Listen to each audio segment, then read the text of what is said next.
Shalom kekasih Kristus, salam tahun 2023, waktunya mengalami terobosan. Hari ini kita gunakan waktu yang ada sebaik mungkin. Selamat hari Minggu dan selamat merayakan kedahsyatan dalam ibadah bersama. Harapan dan doa saya, tetap semangat dan jaga terus kesehatan. Mari bawa hidup kita untuk tetap melekat dalam Tuhan melalui renungan hari ini, agar kita semakin mengerti tujuan Tuhan dalam memberikan otoritas. Kita berdoa, Bapa Surgawi, terima kasih buat kesempatan hari ini. Biarlah renungan yang disampaikan pada hari ini membuat iman percaya kami di dalam Engkau semakin kokoh dan kuat. Roh Kudus, bawa kami untuk lebih dalam lagi memahami maksud dan tujuan Bapa tentang keberadaan kami di dalam dunia, sehingga kami dan keluarga kami bekerja secara maksimal seperti apa yang Kau inginkan dan Kau rencanakan. Terima kasih Bapa Surgawi, ini yang menjadi kerinduan dan doa kami. Dalam nama Tuhan Yesus kami berdoa, amin. Melekat dalam Tuhan bertema tujuan utama otoritas, terdapat dalam Yesaya 11 ayat 20, demikian firman Tuhan, supaya mereka hidup menurut segala ketetapanku dan peraturan-peraturanku dengan setia. Maka mereka akan menjadi umatku dan aku akan menjadi Allah mereka. Kita tentunya mengetahui setiap sesuatu yang ada dan diciptakan di dunia ini mempunyai maksud dan tujuan. Mengapa semuanya ada dan diciptakan?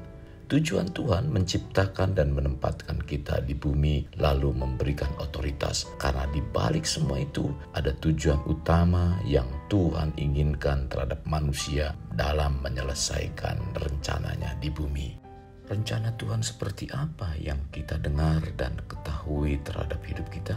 Jika kekasih Kristus melihat kembali pada Kejadian 1 ayat 28, Tuhan menyampaikan kembali firman-Nya untuk menyatakan tentang tugas yang harus dilakukan. Adapun perintahnya, beranak cuculah dan bertambah banyak, penuhilah bumi dan taklukkanlah itu. Berkuasalah atas ikan-ikan di laut dan burung-burung di udara dan atas segala binatang yang merayap di bumi. Kata beranak cuculah di sini bukan hanya berbicara tentang bereproduksi secara biologis, namun juga tentang menghasilkan buah roh sebagaimana tercatat di dalam Galatia 5 ayat 22 sampai dengan 23. Dan juga memiliki anak-anak rohani. Rencana Tuhan bukan hanya berhenti pada pertambahan, melainkan adanya pertumbuhan yang menghasilkan buah, sehingga manusia dapat mengatur, mengelola dengan penuh kreatif dalam mengembangkan mandat di bumi. Ini adalah bagian dari tujuan utama otoritas yang Bapa Surgawi berikan pada manusia, yaitu menghasilkan yang baik untuk manusia itu sendiri dan sekitarnya. Tuhan ingin agar manusia mengalahkan setan. Dia ingin kita sebagai wakilnya di bumi ini untuk menundukkan setan. Itulah sebabnya Yesus Kristus ditugaskan untuk mengembalikan otoritas yang diberikan semula pada kita oleh Bapa Surgawi, agar otoritas tersebut kembali dan kita mengerjakannya.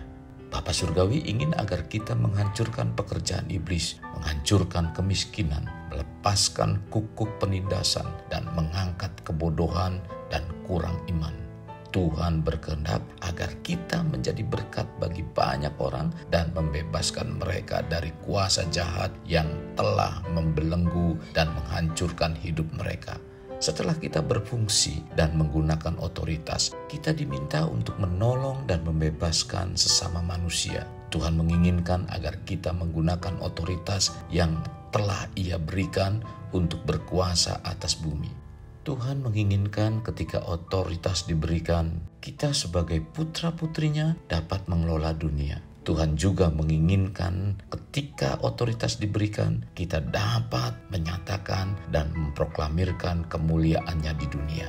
Tujuan utama Tuhan pada kita di dunia ini adalah untuk menjadi pengelola atas ciptaan Tuhan, untuk mengalami pertumbuhan dalam pengiringan dan pengenalan akan Tuhan, dan berfungsi sebagai putra-putri Tuhan yang menyatakan dan mengembangkan kerajaan Allah di bumi. Tujuan utamanya menghasilkan hal-hal baik bagi yang dikelola maupun si pengelola.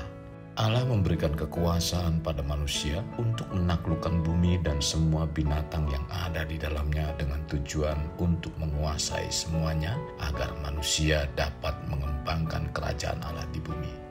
Kekasih Kristus, segala bidang apapun yang diperintahkan untuk kita menguasainya, bila tujuan dari apa yang diperintahkan tidak kita ketahui, kita tidak akan dapat melaksanakan tugas tersebut dengan baik.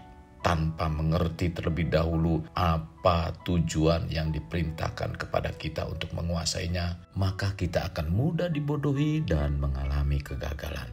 Memahami maksud dan tujuan utama otoritas Tuhan saat menempatkan kita di bumi menjadi hal yang sangat penting. Karena dalam melakukan tindakan dan putusan saat mengetahui tujuan utama, segala sesuatunya akan menjadi jelas. Diberikan otoritas tujuannya adalah untuk melakukan tindakan atau mengeksekusi di lapangan. Dengan memegang otoritas semestinya pelaksana memiliki rasa aman karena ada jaminan. Bila demikian, sikap dan tindakannya dalam melakukan otoritas yang diembannya dilakukan sebaik-baiknya dengan penuh tanggung jawab. Tujuan Bapa Surgawi mendelegasikan Yesus Kristus tentunya berhubungan dengan maksud awal tentang otoritas yang diberikan pada manusia di bumi.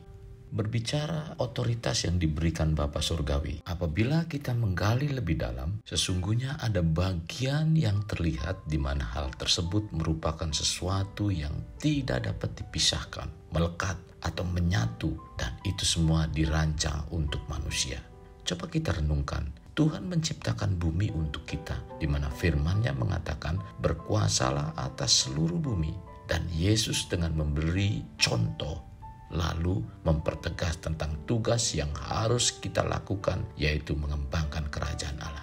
Itulah sebabnya kita diberi kekuasaan dan wewenang dalam mengelola, mengatur, merawat, dan seterusnya.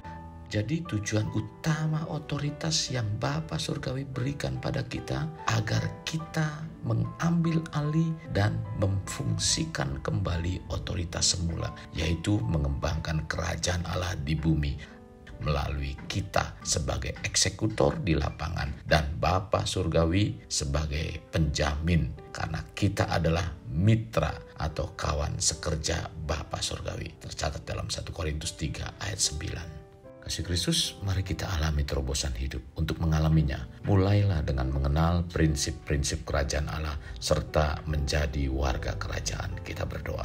Bapa, terima kasih buat berkat firman Tuhan hari ini. Engkau mengajarkan kepada kami untuk kami tetap di dalam kebenaran-Mu. Karena firman-Mu mengarahkan kehidupan kami untuk mengerti tujuan dari apa yang semula Engkau berikan kepada kami. Tuhan, terima kasih. Biarlah apa yang Tuhan tanamkan terus menjadi sesuatu yang berakar dan menghasilkan buah-buah bagi kehidupan kami. Tuhan, hamba juga berdoa untuk semua para pendengar yang mendengarkan renungan hari ini. Biar kiranya semakin tertanam di dalam Engkau dan membawa kehidupan mereka untuk terus mempermuliakan nama-Mu, di mana hidup mereka juga mengerti tentang tujuan Tuhan, apa yang Tuhan rencanakan, apa yang Tuhan akan kerjakan. Ini yang menjadi kerinduan kami semua Tuhan. Dalam nama Tuhan Yesus kami berdoa. Amin. Kasih Kristus, mari kita mengakhiri dengan mengedahkan kedua tangan kita.